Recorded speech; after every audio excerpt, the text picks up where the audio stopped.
Comment ils se sont retrouvés isolés? Certains ont perdu quelque part leur famille sur leur route, soit parce qu'ils ont réussi à passer et la famille n'a pas réussi à passer.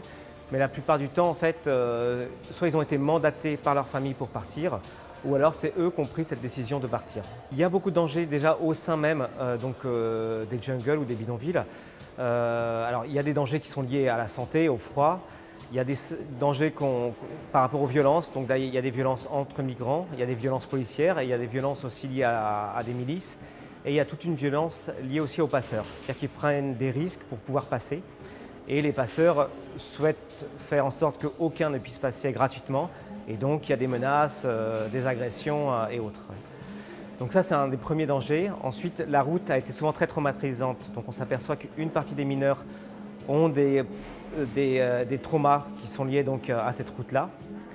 Et enfin, beaucoup doivent payer un voyage, alors qu'ils ont payé en partie, ou qu'ils doivent payer pour passer au Royaume-Uni, ou qu'ils ont payé par rapport à la route.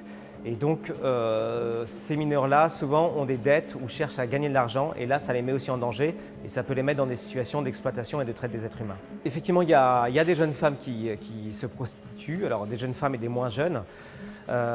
Souvent, c'est toutes les personnes qui n'ont pas d'argent pour pouvoir payer leur passage. C'est ces personnes-là qui sont obligées de recourir à toutes sortes, on va dire, d'activités très dangereuses, dont la prostitution fait partie. Mais ça peut être aussi des jeunes qui travaillent pour des passeurs en gardant des airs ou qui font plein de petites corvées. Et on a aussi des jeunes qui sont mandatés quelque part pour voler d'autres migrants. Et donc le produit de ce vol est revendu par d'autres personnes. Et en fait, toutes les formes de contraintes, que ce soit la contrainte à commettre des délits, que ce soit la contrainte sexuelle ou d'autres formes de contraintes, comme on sait que beaucoup vont être exploités économiquement au Royaume-Uni, rentrent dans la définition de la traite des êtres humains, mais surtout devraient déboucher sur une protection pour ces personnes qui sont victimes.